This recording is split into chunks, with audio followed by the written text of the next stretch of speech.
안녕하십니까, 레필입니다. 12월 22일 두산 에너빌리티 보도록 하겠습니다. 증시 먼저 보겠습니다. 코스피는 0.02% 하락했고요. 코스닥은 0.56% 하락했습니다. 양증시는 보합 마무리 혹은 약하게 하락해서 마무리가 되었고요.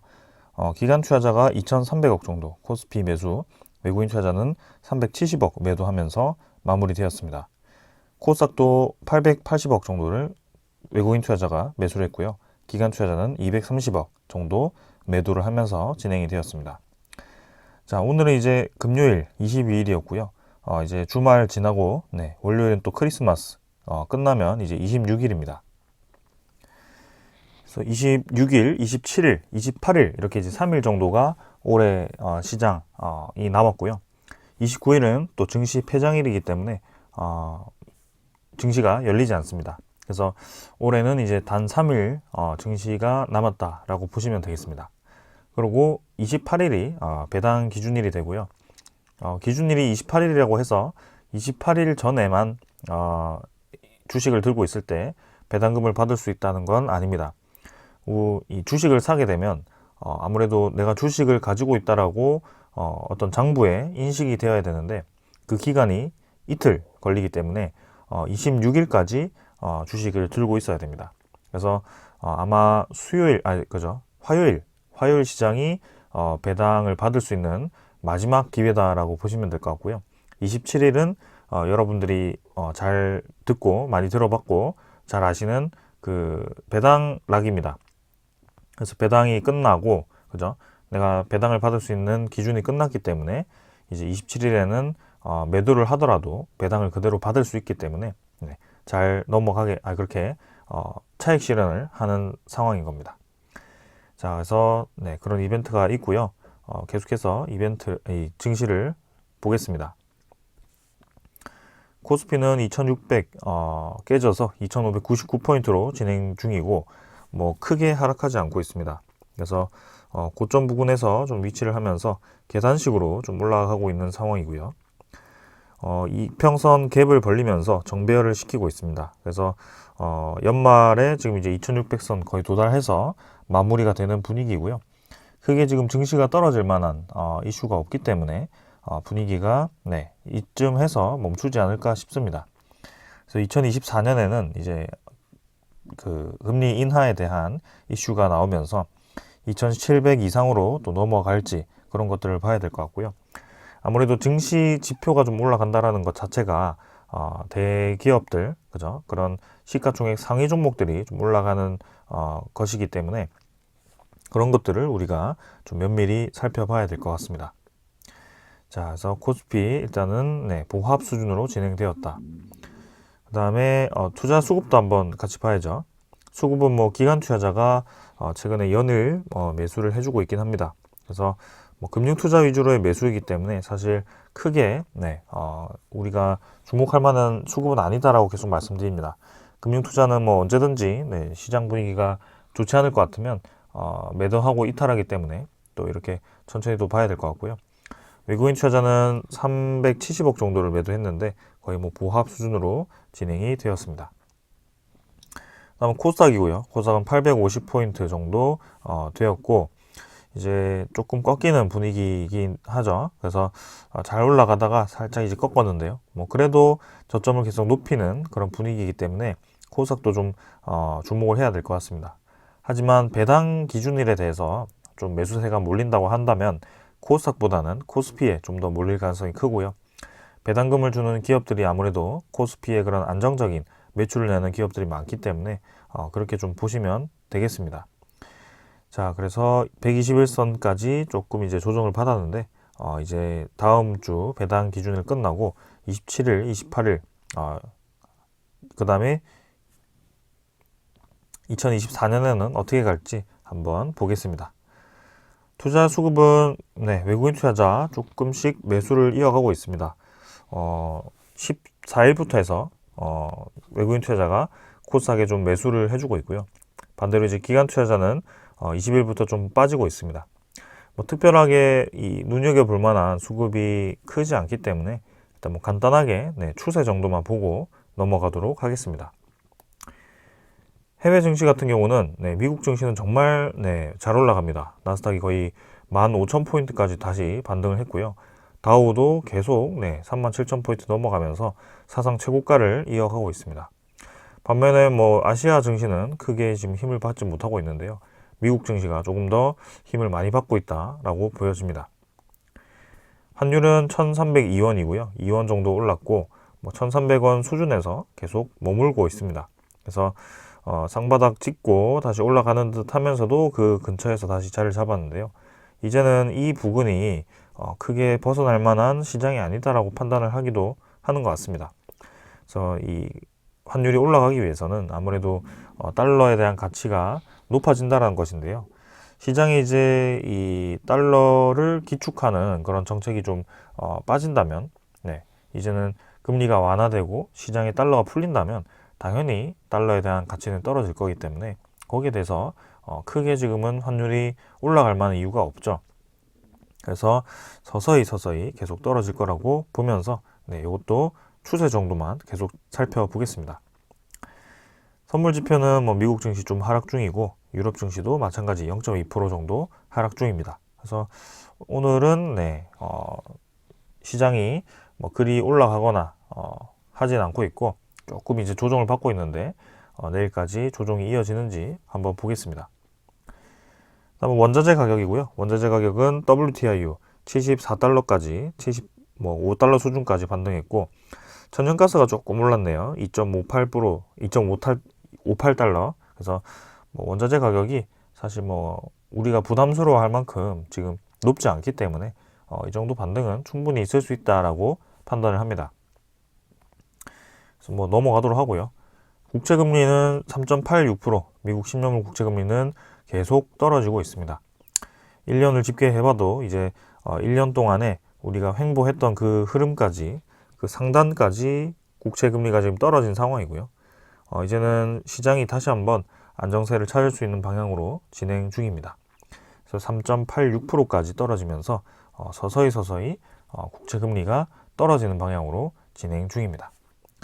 그래서 뭐 우리는 이런 시장에 대한 분위기를 그대로 받아들이면서 시간을 가지고 여유롭게 기다린다면 결국에는 기회가 오는 그런 시장이 지금 다가오고 있기 때문에 내년 2024년에는 금리가 이제 떨어지기 시작할 거고 본격적으로 금리가 우리가 숨통을 트일 만한 그런 수준까지 떨어질 때는 2025년 혹은 2026년이 될 텐데요. 그쯤 해서 이제 경기가 굉장히 활발하게 다시 한번 살아날 수도 있습니다. 그래서 그 시기를 기다리면서 지금은 그 훗날을 위한 준비를 한다라고 생각하시면 될 것 같습니다. 저는 여기까지 하고 증시 다 보았고 종목으로 넘어가겠습니다. 두산 에너빌리티 보겠습니다. 40원 하락해서 0.26% 하락했고요. 15,510원으로 마무리가 되었습니다. 1거래량은 크게 많지 않았던 것 같습니다. 오늘도 시간의 거래 거의 없었고요. 거의 동일하게 진행되었고 그다음에 일별 거래량도 165만 주 정도로 크게 많지 않았습니다. 그래서 최근에 거래량이 전부 다 200만 주 수준 혹은 160만 주 뭐 이런 100만 주 중반대 수준이기 때문에 크게 우리가 뭐 볼만한 거래량이 아니고요. 좀 힘을 받아서 올라갈 만한 거래량은 1000만 주 이상이 나와야 되기 때문에 지금은 그럴 거래량이 없습니다. 그래서 그만큼 지금 이 거래 주체에 대한 움직임이 없다라고 볼 수도 있고요. 그만한 움직일 만한 가격이 아니라고도 볼 수가 있습니다. 그래서 천천히 지금은 횡보를 해가기 때문에 굳이 우리가 움직일 만한 이유가 없다라고 보시면 되겠습니다.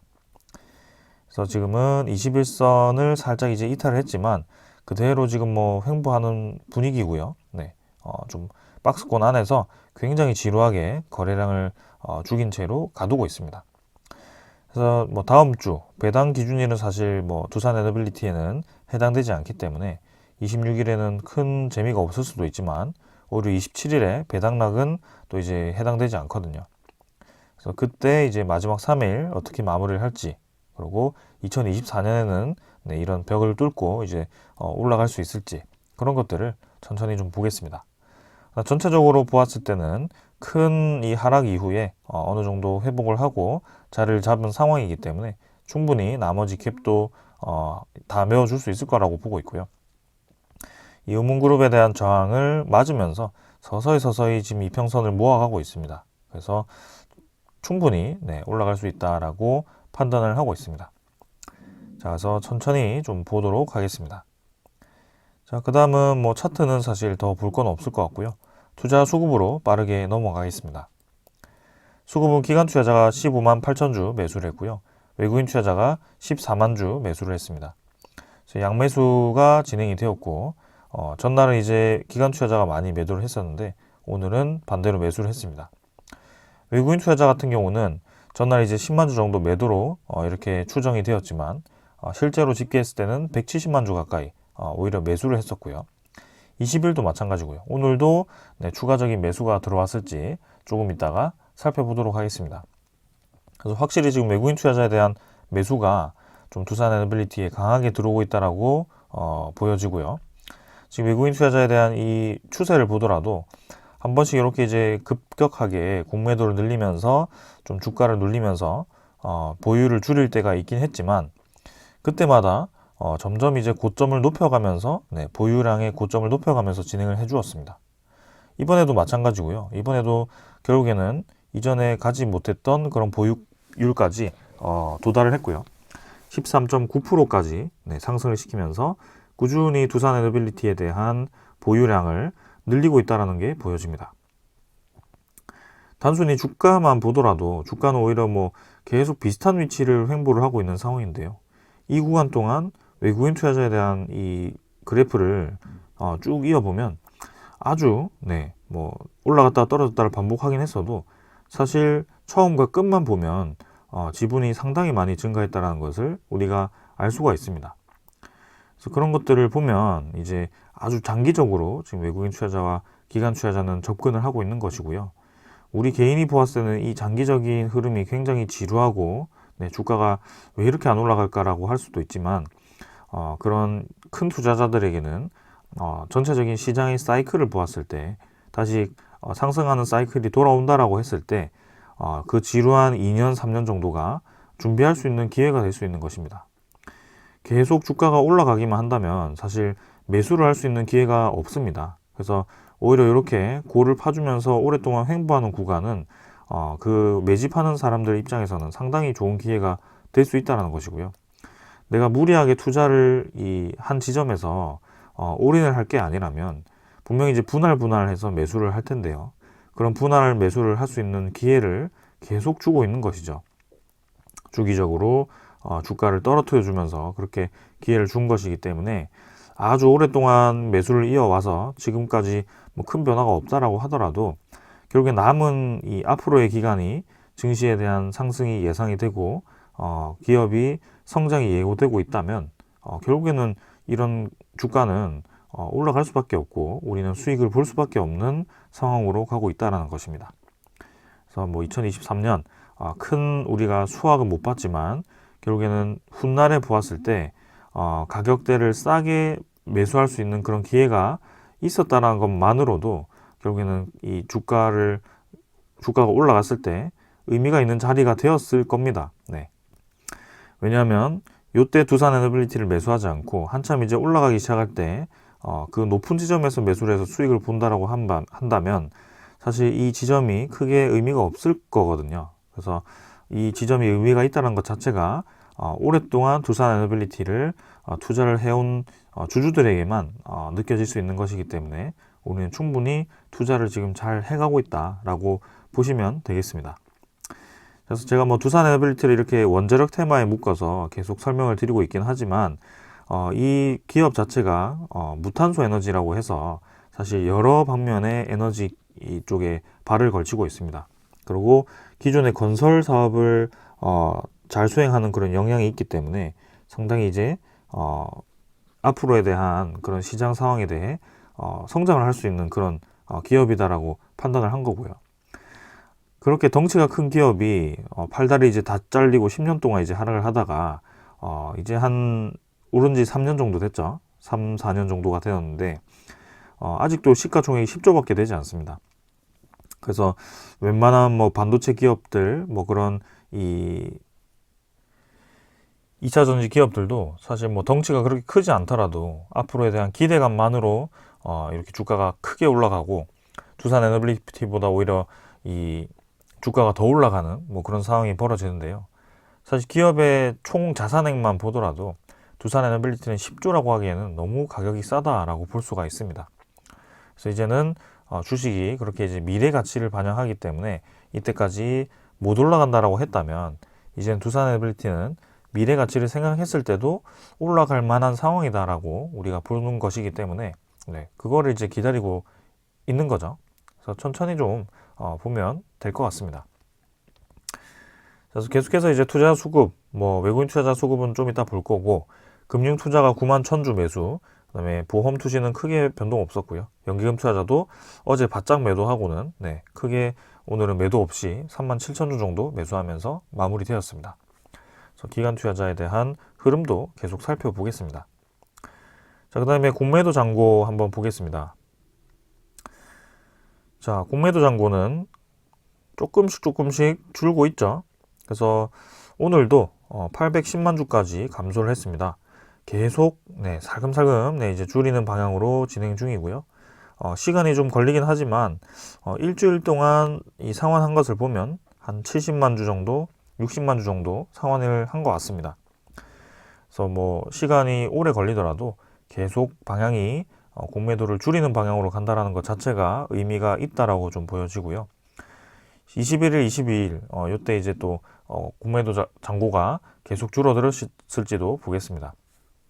특히 21일은 외국인 투자자가 또 많이 매수했다라고 집계가 되는 그런 시기이기 때문에 공매도 잔고가 좀 많이 줄었을 거라고 좀 보고 있는데요. 그 주체가 이제 모건 스탠리가 좀 나타나야 되는데 아직까지 그 수급이 보여지지 않기 때문에 조금 더 모니터링을 계속 해보겠습니다. 아무튼 분위기는 나쁘지 않습니다. 공매도도 계속 줄고 있고요. 대차 잔고가 이제 쭉 줄어들다가 어제 좀 늘었었는데 680만 주 정도. 근데 오늘은 이제 아직 집계가 되지 않았지만 상위 종목에 또 이제 상환 상위 종목에 위치를 했습니다. 두산 에너빌리티가 오늘도 사실 체결이 좀 130만 주로 많긴 했는데 상환이 200만 주 진행되면서 78만 주 정도 줄었고요. 이게 이제 뭐 다음 주 되면 또 대차 잔고가 더 줄어들 수도 있습니다. 이렇게 한 이틀에 걸쳐서 대차 잔고를 늘렸다가 또 줄이는 그런 상황이 이전에도 있었고요. 두산 에너빌리티는 뭐 충분히 그럴 수 있다라고 봅니다. 그래서 대차 잔고가 꾸준히 늘어나지만 않는다면 우리는 크게 뭐 문제가 없다라고 보고 있고요. 전체적인 추세가 계속 대차 잔고가 줄고 있는 상황이기 때문에 크게 뭐 우리가 문제 삼지 않아도 될 것 같습니다. 공매도 잔고가 줄고 있으니까요. 그래서 천천히 접근을 하면 될 것 같습니다. 시장에 대한 그런 업틱 룰 왜 공매도인가요? 그런 시장 조성자의 공매도가 허용이 되어서 어제도 이제 4%에 달하는 그런 공매도가 진행되긴 했지만 사실 뭐 주가에 그렇게 치명적인 영향을 줄 만큼의 공매도가 아니었기 때문에 뭐 이 정도는 충분히 진행할 수 있다라고 보여집니다. 그래서 지금은 이전처럼 주가를 대놓고 놀리는 그런 뭐 하루에 17%까지 이렇게 공매도를 치는 상황이 나오지 않고 있기 때문에 계속 상환되는 방향으로 진행되고 있다고 보시면 될 것 같고요. 크게 우리가 공매도에 대해서는 이제는 상환을 언제 하고 그 상환에 대한 주체가 모건 스탠리라든지 이런 주체가 나오는지 그리고 그 남은 800만 주를 어떻게 이제 상환을 할 것인지 어떤 속도로 상환을 할 것인지 그게 이제 문제가 될 것 같습니다. 천천히 보겠습니다. 전날은 뭐 외국인 투자자 많이 매수를 한 것으로 집계가 되었는데 사실 뭐 눈에 띄는 증권사는 없었습니다. 오히려 키움증권에서 이렇게 매수가 붙었는데요. 조금은 의아합니다. 그 다음에 오늘도 마찬가지 키움증권의 매수가 높았고요. 신한증권은 있긴 했지만 크게 많은 매수 없었고요. 그래서 뭐 외국인 투자자가 좀 대놓고 좀 공격적으로 매수하고 있지는 않습니다. 뭔가 우회하는 방향으로 계속 매수를 하는 것 같은데요. 추정 대비 지금 오늘도 95만 주까지 매수량이 늘어나면서 전날도 원래 이제 169만 주라고 제가 어제 보았던 것 같은데 또 마지막에 이렇게 174만 주로 집계가 되었네요. 그래서 지금 한 3일 정도 해가지고 합쳐가지고 한 300만 주 이상 매수를 한 것 같습니다. 그래서 보유율이 14.08%까지 늘었다라고 보여지고, 이때까지 제가 두산 에너빌리티를 리뷰를 하면서 14% 이상의 외국인 투자자 지분을 본 적이 없는 것 같습니다. 이번이 처음인 것 같고요. 그만큼 두산 에너빌리티에 대한 외국인 투자자의 장기적인 매수가 계속 이어지고 있다라고 보시면 될 것 같습니다. 그래서 지금까지는 저렇게 지분을 늘리고 다시 공매도를 치는 과정에서 지분이 늘어났다가 줄어들었다가를 계속 반복을 했는데요. 이제는 공매도가 금지되어 있기 때문에 외국인 투자자도 별수 없이 계속 좀 상환을 하면서 매수를 이어가는 것 같습니다. 그래서 올해 한 해 외국인 투자자의 누적 매수가 1,600만 주입니다. 이게 이제 정확하지 않을 수도 있는데요. 사실 집계만 하더라도 그냥 1,600만 주가 될 수 있습니다. 지금 이제 총 주식 수가 6억 4천만 주이기 때문에 1%라고 하면 640만 주고 3% 정도면 1,920만 주 정도가 되는데요. 거의 1,600만 주 정도면 2.5%에 달하는 지분을 매수했다라고 볼 수가 있습니다. 그래서 1년 동안 이 시가총액 큰 주식에 2.5%의 지분을 매집을 했다는 것 자체는 상당히 의미가 있다라고 저는 보여지고요. 그 기관 투자자 중에서도 연기금 투자자에 대한 매수를 보면 1,175만 주입니다. 마찬가지로 1.5% 수준의 그런 지분, 거의 2% 가까이의 지분을 매입했다라고 보시면 됩니다. 그래서 연기금 투자자와 외국인 투자자의 이 지분을 합쳐서 거의 한 4.5%를 매수했다라고 볼 수가 있고요. 기업이 그렇게 나빠지는데 이렇게 계속 매수할 이유는 없을 거라고 봅니다. 그래서 이 투자자들 입장에서는 아주 덩치가 크게 지금 들어오고 있기 때문에 장기적으로 보고 지금 들어왔다라고 볼 수가 있고요. 우리 개인 투자자들은 사실 뭐 내가 사면 내일부터 이제 바로 오르기를 기대하기 때문에 일주일이라도 좀 횡보를 하거나 떨어지면 상당히 기분이 안 좋습니다. 근데 그런 접근보다는 우리가 이왕 이 기업에 대한 미래를 보고 이 기업에 대한 성장성을 분석하고 그렇기 때문에 여러분들이 계속 이제 제 영상을 보는 거고, 그렇게 분석을 해 왔다면 충분히 이 상황은 나쁘지 않다라고 볼 수가 있습니다. 아까 22년 한 10월 정도부터 사실 집계를 하면요, 오히려 외국인 투자자는 더 많은 매수를 했습니다. 그래서 꾸준히 지금 이제 매수를 이어왔다라고 분석이 되고 있습니다. 그래서 지금은 천천히 우리가 본다면 아무 문제가 될 수 없다라고 생각을 합니다. 자, 주가는 15,500원이지만 이전에도 말씀드렸지만 이 15,500원이라는 주가에 몰두를 하기보다는 이전의 경험에 비하면 이 15,000원에서 주가가 올라가는 데는 며칠 걸리지 않는다. 그런 이슈만 터져주면 주가가 금방 올라갈 수 있는 위치다라고 생각을 하고요. 실제로 이때 우리가 한참 이슈가 컸었죠. 두슬라. 이때 이제 구독자분들이 굉장히 좋아하셔서 저도 기분이 좋았는데요.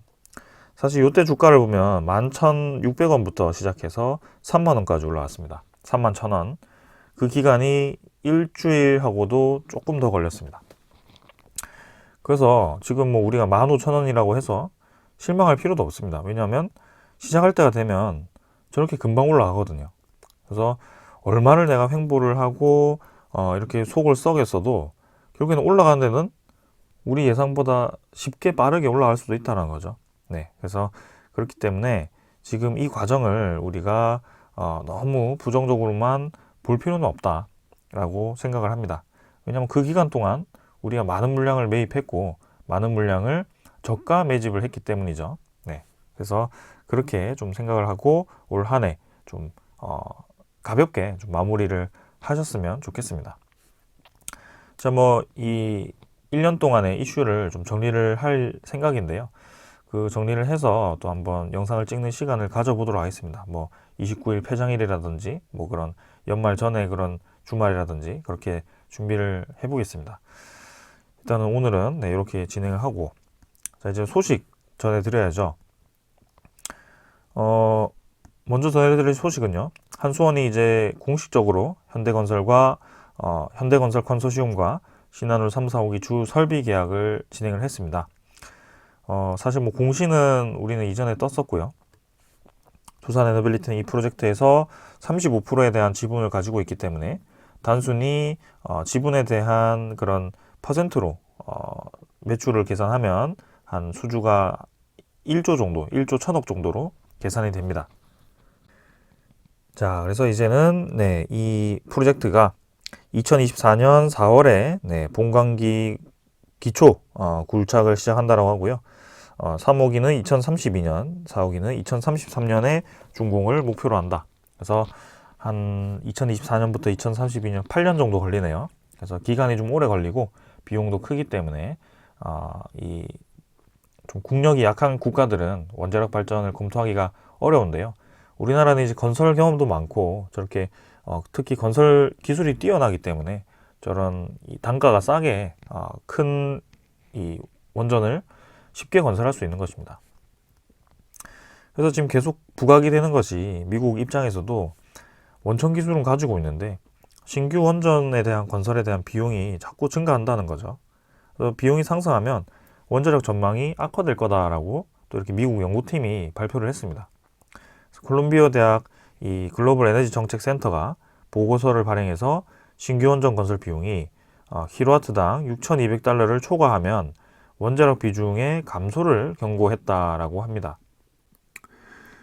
자, 그래서 보고서는 미국 내 신규 사업이 오랫동안 공기 지연과 비용 초과를 겪어왔다고 지적을 했고 중국, 인도 등이 원전 건설 노하우와 효율적인 공급망, 낮은 인건비로 높은 경쟁력을 가지고 있다라고 언급을 했습니다. 사실 여기에는 우리나라도 포함이 되거든요. 그리고 신규 원전 비용이 자금 지원을 포함하면 3,000에서 6,200 달러로 예상이 되는데 6,200달러 이상이 되면 이게 경쟁력이 없다라고 판단을 하는 겁니다. 2050년까지 신규 원전 50기가와트가 달성이 가능한데 요거는 이제 조건이 있죠. 3,000달러 이하일 때 킬로와트당. 자, 그래서 신규 원전 공기가 4년을 초과하거나 킬로와트당 6,200달러를 초과할 때 원자력 비중이 낮아진다라는 그런 경고를 했습니다. 자, 그 소식과 동시에 미국 이 조지아 주가 보글 원전에 대한 건설 비용 추가 부담을 지시를 했는데요. 공기가 늦어지고 계속 이제 발전이 잘 안 되다 보니까 이 조지아 주 상황에서 그 건설 비용을 이제 수요자들에게, 사용자들에게 추가 부담을 하라고 지시를 합니다. 그럼 이 전력을 공급받는 기업들 입장에서는 황당하죠. 뭐야, 갑자기 이게 내가 잘못한 것도 아닌데 우리 예상보다 전기를 비싸게 공급을 한다라고 하면 앞으로에 대한 원자력에 대한 인식도 안 좋아지고 그리고 뭐 다른 에너지원이 당연히 효율적으로 보이겠죠. 그럼 미국이 지금 이제 그럼 원전 제조 기술이 그만큼 부족하고 노하우가 부족하고 지금 특히 웨스팅하우스 같은 경우는 계속 여러 국가들의 기업들에게 인수가 되면서 여기저기 왔다 갔다 하면서 어수선한 느낌이거든요. 그런 상황 속에 제조 기술이 아직도 확립이 안 된 상황인데 그게 과연 이 유럽의 그 많은 수주를 했을 때 대응이 가능할 것인가? 거기에 대한 의구심이 분명히 있습니다. 그래서 우리나라의 그런 각 기업들과 특히 현대건설, 뭐 그런 대우건설, 뭐 두산에너빌리티, BHI 이런 기업들과 협력을 할 수밖에 없는 상황이고요. 그게 이런 보고서가 나오면 오히려 더 유리할 거다라고 저는 생각을 합니다. 두산에너빌리티 입장에서는 특히 가장 최근에 보글 원전에 대한 원전 주기기 공급업체이기 때문에 상당히 이 메리트가 있을 거라고 생각을 하고 있고요. 그 웨스팅하우스와의 그런 한전과 그런 소송전이 좀 빨리 결과가 나와서 이 이슈가 좀 해결이 되었으면 하는 그런 바람입니다. 분명히 긍정적으로 방향을 향할 거라고 저는 생각을 합니다. 자, 그러면 킬로와트당 아까 6,200달러라고 했죠. 킬로와트당. 여기 이제 지금 환율이 1,300원이니까 1,300원을 곱하고 우리나라 기준으로 1,400메가와트급, 메가와트가 이제 1,000킬로와트거든요. 그래서 이렇게 다 곱하면 한 개 건설하는데 11조 5천억 정도가 들어갑니다. 우리나라 신한울 3, 4호기 짓는데 얼마 들었죠? 하나당 거의 6조 들었거든요. 12조 들었습니다. 그래서 미국은 지금 이제 우리나라 2개 지을 때 한 개를 지을 수 있는 가격을 지금 예상을 한 거고요. 그만큼 우리나라가 건설 경쟁력이 있다는 겁니다. 건설 비용도 비싼데다가 공기도 계속 지연이 되니까 이런 말도 안 되는 수치가 나온 거고요. 우리나라는 지금 건설 공기도 잘 지키고 건설 노하우도 있고 그렇기 때문에 괜찮게 건설할 수 있는 겁니다. 미국 입장에서 뭐죠?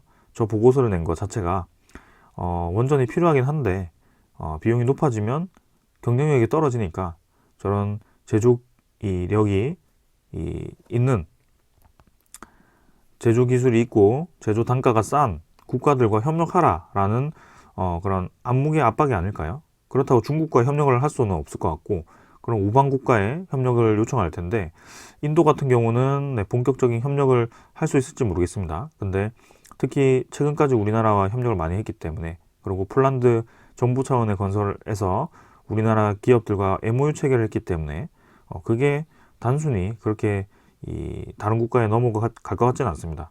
EDF 건설 공기 잘 못 지키는 것 같고요. 건설 비용도 비쌉니다. 남은 게 이제 우리나라 혹은 뭐 캐나다, 인도 요 정도밖에 없는데 캐나다, 인도도 사실 뭐 건설이 그렇게 뛰어난지는 잘 모르겠습니다.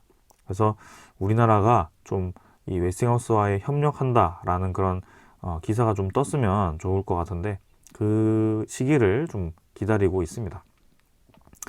그래서 그런 소식이 들려온다면 그동안 눌러왔던 그런 움직임이 좀 힘있게 갈 것 같은데요. 조금 더 기다려 보겠습니다. 자, 그리고 우리나라 연말에 또 이제 소식을 기다리고 있는데 아직까지는 네, 나오지 않고 있네요. 11차 전력 기본 계획. 그래서 거기에 분명히 이제 신재생 에너지 비중, 원자력 에너지 비중이 같이 좀 증가할 걸로 보고 있는데 한번 기다려 보겠습니다. 왜냐하면 전체 전력 수요가 늘어났기 때문에 이제는 에너지를 전부 다 늘리지 않고서는 대응을 할 수 없는 상황입니다. 자, 그리고 이제 BHI를 KB증권에서 이렇게 추천을 합니다.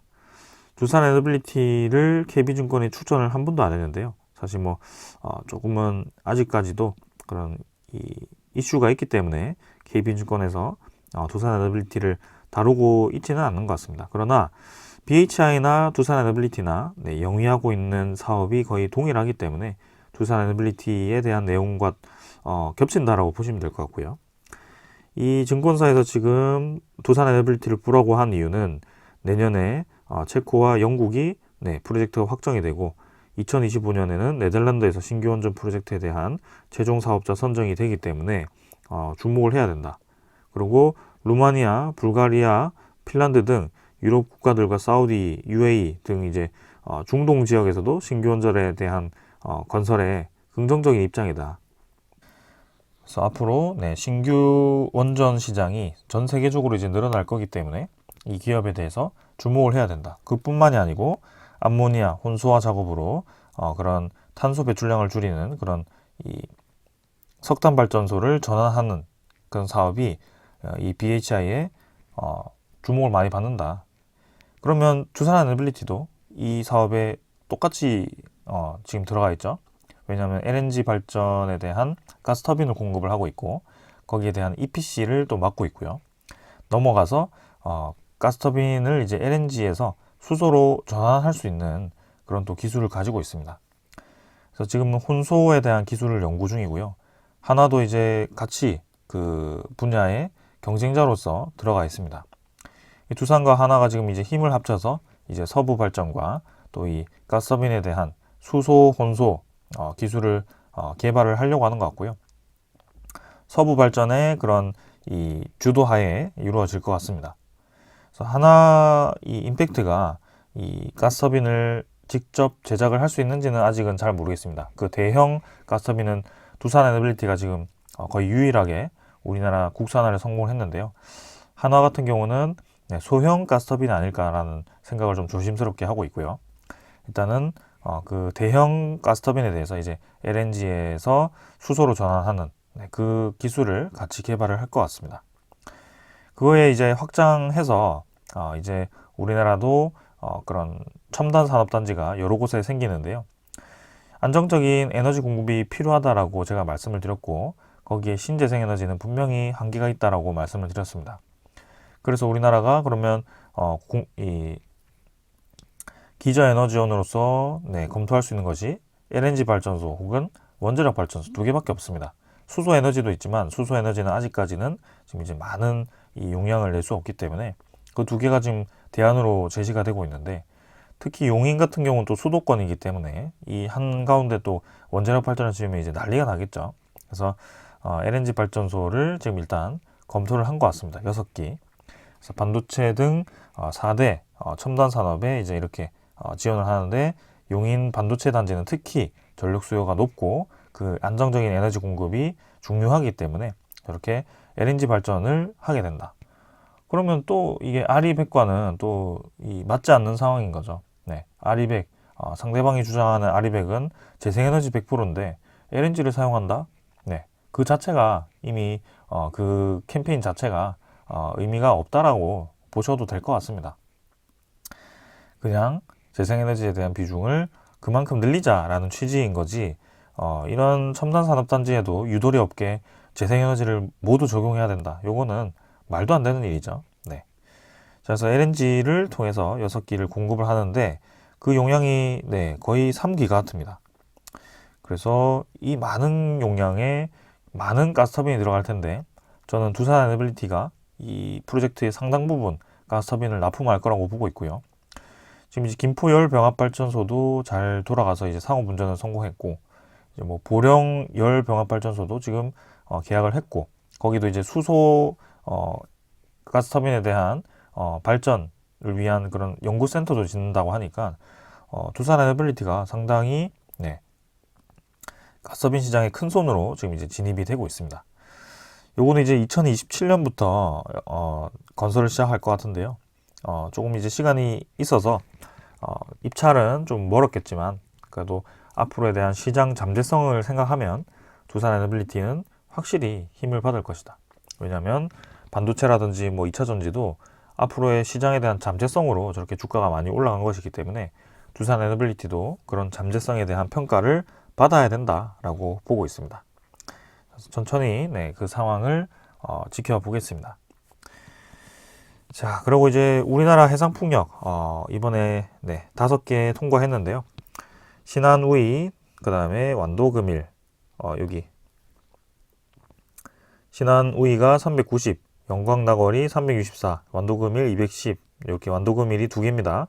그래서 고창이 76. 그래서 우리나라 터빈이 들어가는 프로젝트가 단 1개도 없고요. 다 외산입니다. 자, 그래서 이 단가 경쟁을 하게 되어서 지금 우리나라가 추진하는 이 프로젝트가 좀 밀린 상황인데요. 해상풍력의 전 세계 신규 설치량을 보면 중국이 거의 압도적입니다. 그래서 기자재 가격이 굉장히 싸고요. 우리나라 대비해서 40%가 싸다라고 하니까 가격 경쟁력 자체가 될 수가 없습니다. 그래서 풍력 고정 가격 계약 경쟁 입찰을 보면 입찰 가격이 60점이기 때문에 가격이 싸면 그냥 거의 될 수밖에 없는 상황이죠. 그래서 이 신재생에너지 보급, 아리백을 외치는 분들에게 말씀을 드리고 싶은 것이, 우리나라 에너지 정책에 대해서 그렇게 신경을 쓰는 건 좋지만 우리나라에 들어가는 그 기업들도 좀 같이 신경을 써주면 좋을 것 같습니다. 자국의 이익을 생각을 한다면 단순히 에너지 정책, 에너지 방향만 제시를 할 게 아니고 그 정책으로 갔을 때에 대한 우리나라 기업들이 어떻게 될 것인지, 그리고 그 안에 들어가는 기자재 기업들이 어떻게 성장을 하고 자국 국산화를 할 것인지, 거기에 대해서 이제 생각을 해야 되는데요. 그게 하나도 없는 것 같습니다. 그래서 두산 에너빌리티가 이번에 좀 아쉽게도 탈락을 했는데, 그렇게 돼도 뭐 이런 해상풍력에 대한 이 프로젝트가 완전히 무산된다라고 보는 건 아니고요. 내년에 다시 한번 입찰이 시작될 겁니다. 근데 그때도 중국 이 기업들이 또 입찰을 저렇게 공격적으로 하면 다시 한번 떨어질 수도 있기 때문에 그 전에 좀 어떤 조치가 있어야 되지 않을까라는 생각이고요. 실제로 미국이라든지 유럽은 중국 제품에 풍력 제품을 쓰지 않는다라고 합니다. 보안 때문에요. 그래서 우리나라는 어떻게 될지 한번 보도록 하겠습니다. 자, 오늘 여기까지 하고 마무리하고요. 뭐 해상풍력이니 LNG니 수소니 원자력이니 이런 여러 분야들이 동시에 좀 성장을 하는 느낌이 들죠. 그 상황 속에 두산 에너빌리티는 행복한 구빈을 하고 있다. 이제 경기 침체기를 떠나서 경기가 활성화되면 자연스럽게 에너지가 많이 필요할 수밖에 없고요. 거기에 대해서 경기가 살아나면 다시 원자재 가격은 또 올라갑니다. 그럼 국제유가 올라가고 천연가스 가격 올라가면서 원자재에 대한 또 탈피가 필요할 거고요. 안정적으로 에너지를 계속 생산할 수 있는 그런 에너지원이 그리 많지 않다라는 점을 여러분들은 충분히 이해를 해야 되고, 그거에 대한 솔루션을 가지고 있는 기업이 두산 에너빌리티이기 때문에 우리가 투자를 하고 있다라고 이해를 하시는 게 좋겠습니다. 자, 오늘 여기까지 하고 마무리하고요. 네, 남은 3일 이제 다음 주 어떻게 될지 한번 보도록 하겠습니다. 감사합니다.